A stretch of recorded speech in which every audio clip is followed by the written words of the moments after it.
Hey everyone, good evening. It's an unusual Facebook Live in the dark of night, and it's a special occasion. That's why I'm Sharon. I'm one of the editors at Your Teen, and I'm here with Dahlia Fisher, who's from the Maltz Museum, and she right now is immersed in the Stop the Hate campaign. And tell us, you have something really exciting coming up in the next couple days. Can you tell us what it is? Oh, yeah. On Wednesday, we are so excited. We are going to be hosting online the Stop the Hate Award ceremony, and we'll have our top 10. This is really big news, actually. We've never done this online before, where it's open to anyone, anywhere can log on. But our top 10 finalists, and these are essay contest finalists, and they're from 11th and 12th grade across Northeast Ohio. These kids are out of thousands of entries. These are our top 10 juniors and seniors, and you'll hear their essays.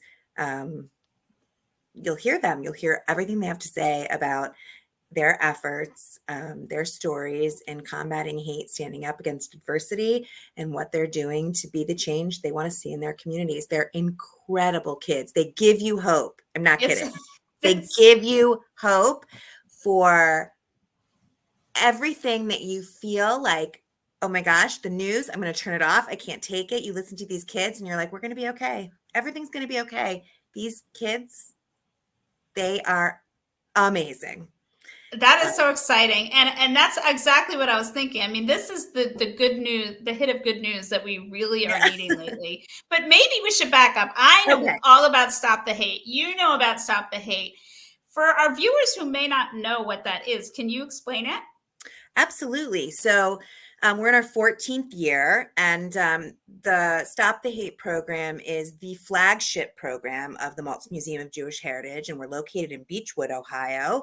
The Maltz Museum is rooted in the Jewish value of respect for all humanity, and the Stop the Hate program is an extension of that belief. And each year we put out a prompt and invite kids in 6th through 12th grade to submit essays about their individual role and responsibility in combating bias, bigotry, discrimination that they've either personally experienced or something that they've witnessed.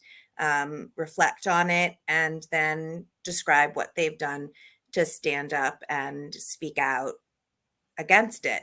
So this year, our prompt was from someone local, Luong Ung, who's Yes. yes, you know her. Yes. She's a local Clevelander. She's incredible, and she's an activist and spokesperson. She's amazing, and I can read you the prompt if you Oh got a yeah, let's hear quick it. second. Let me just pull it up. Hold on And one second. it will give our viewers a sense while you're pulling it up. I want to point out too that this is a big scholarship opportunity.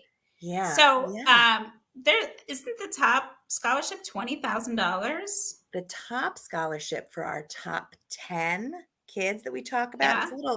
there's a lot that goes on in the Stop the Hate program. So it started out as a contest. So 14 years ago when the program started, it was an opportunity. We were getting letters. Let me start here. We'll start with the history of Stop the Hate. Yes, We were let's hear getting it. letters to the museum. So Mr. and Mrs. Maltz, Milton Tamar Maltz, started the museum. We're 15 years old. And students were coming from all over Northeast Ohio to the Maltz Museum of Jewish Heritage, and they were learning about, maybe for the first time, the Jewish people, immigration, of the Jewish community. They were perhaps learning about, um, you know, efforts of the Ku Klux Klan or Hitler or discrimination against Jews, efforts of redlining.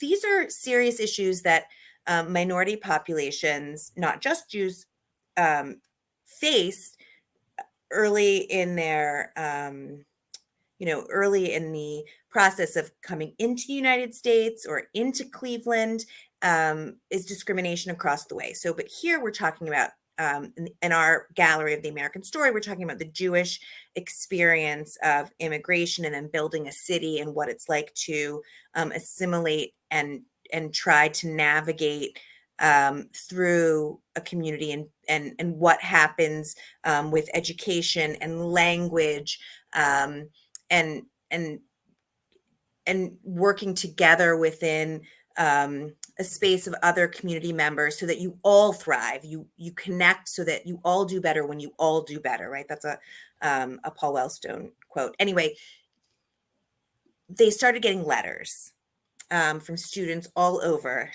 um, Northeast Ohio, and they were saying, I didn't know about X, or I didn't know about Y, or, I'm from an immigrant family too, or I never met someone Jewish, but I want to tell you about, um, you know, my family who's Catholic, and we had a liberator in my family, or, I'm from, we have we're African American, and I really, it resonated with me that to learn about the discrimination in the real estate market, whatever the story might have been. And they started to see that kids had these stories that they wanted to tell, and that they didn't necessarily, at least, this is 14 years ago, have a platform to share those stories. And they were telling Mr. and Mrs. Maltz their stories in these letters that, they were supposed to be thank you notes to the museum. And instead, they ended up sharing these really sweet, incredible stories about how they too had experienced discrimination or bias, and that the stories of the museum had resonated within themselves, and that they thanked the museum for, the experience. And so what ended up happening was that the Maltzes said, let's do something about this. Let's give kids an opportunity. Let's give them a platform for their voices to be heard. And through the generosity of the foundation, we are able and have been able to offer for the last 14 years $100,000 in scholarship prizes and anti-bias education grants to students, schools, and teachers. That's amazing. So that's been, now this year, it'll be a $1.4 million investment in Northeast Ohio education. Yeah. And anti-bias education. So this isn't new. This isn't a trendy thing that's like new with the, with what's happening, and, it's not politicized. This is who we are. Right. And this is what we feel like is critical, value structures to humanity, about shared experiences, the commonality that we find within ourselves. This is universal to who we are, is that we each have experiences and we want to share them, and that we want to find connections with each other so that we can live together harmoniously. Yeah, what a terrific exercise to sit down and think through a prompt and just really reflect. So can you tell us what was the prompt for this Yeah. year?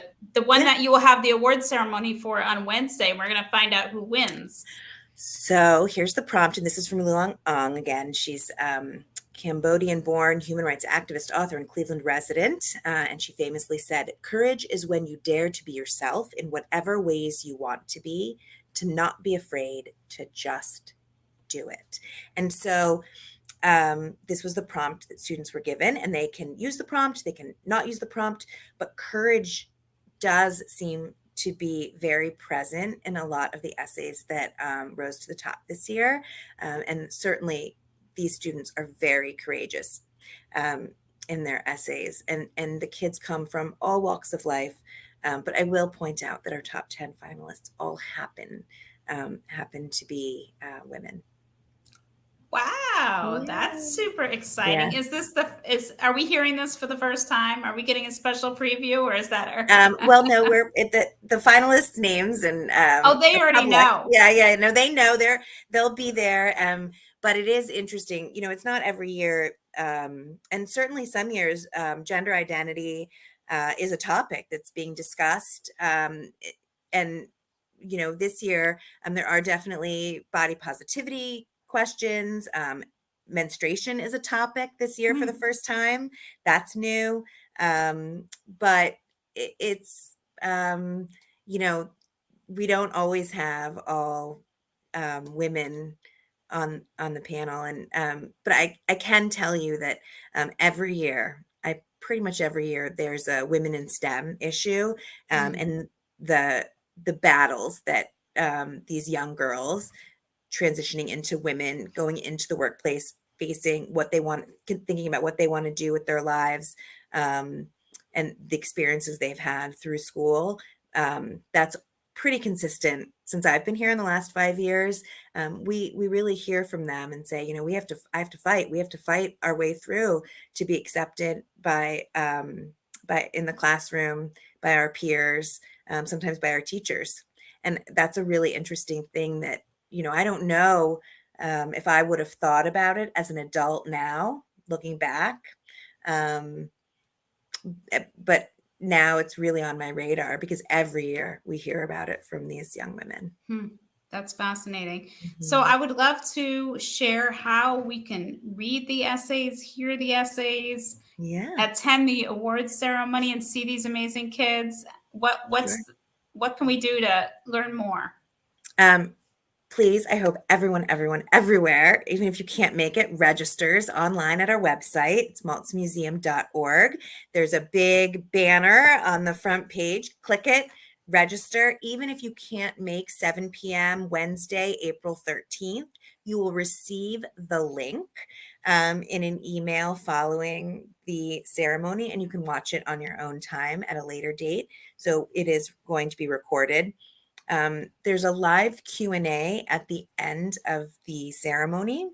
And so the top 10 essay finalists, those juniors and seniors we talked about, those women, audience members at home are going to be able to interact through a chat. Scott Simon, local Clevelander, he's the vice chair. Many people know him locally. He's also the founder of an international courage movement called Scare Your Soul. It's fascinating. He's going to be leading that Q&A with those women. And so I think it's going to be really interesting. So if people can come and watch live, even if they're tuning in late, and catch that ending Q&A, they can participate, ask questions of the finalists. But if not, they can always get the link later in the follow-up email because it'll be recorded. So maltzmuseum.org. I just wanted to add another note is that's really like the exciting part, I think, my personal opinion. But there are other components to the Stop the Hate program and the contest. Tell us more. Can I tell you more? Yes. So we have, there's also these awesome workshops that we run, and we do them with our partners, Lake Erie Inc. and Roots of American Music, and Rock and Roll Hall of Fame actually plays a part too. And we also use, we have access to and, work with our local Holocaust survivors, and all these different groups play a part, and people play this incredible role, teaching artists, and they go into classrooms or students also come into the museum. But they can be in the museum and they can be in the classrooms, and these workshops allow for students to have 5-week sessions with teaching artists in music and essay writing. So they get more of a hands-on experience of that process of reflection of writing. So there's that essay writing process that makes it about more than the contest. So a lot of kids, thousands of kids, are participating in these workshops that aren't part of the contest. And that's really cool. And so we hope, all those folks are going to be tuning in. And then also there's that songwriting piece. And so all those schools that are participating in the songwriting, they're doing it in groups. So the Roots of American Music works with those kids in group sessions, and their classrooms actually submit their songs, their original songs, as a group. So it's a different kind of contest. And then those songs are judged by first, same similar process, volunteer groups of, groups of people read them. They shuffle through 3 rounds. They have to make it through 3 rounds based on the highest score. Then there's a panel of expert judges in their field, like in the music industry, who read them and score them. And then those highest scores are the winners, and they get, I think it's $3,500 and $2,500. I might off the top of my head, but they get these major grants for their schools for the year ahead. Those are big numbers. So those grants for the middle and high schools, and there's a first place and second place, those awards will be announced too, and we'll get to hear those songs that these kids write. Wow. Some of the songs are like amazing. I have to say, like teary-eyed, amazing. That sounds so inspiring to hear about all these kids who are doing these wonderful things, who care about the world, who want to do the right thing, and it feels good to know that the kids coming up know what it's all about, and they're doing such great things. So thank you for sharing with us. And remember, maltzmuseum.org. You can sign up. And if you can't be there live, you'll still get the recording, right, Dahlia? You still get the recording. And if you're inspired, you can always get in touch with us and, sign up your school for next year. Fantastic. All right. Well, good night, everyone. Thanks for joining us. And thanks again, Dahlia. Yes, we hope to see you virtually on Wednesday. And Sharon, thank you so much for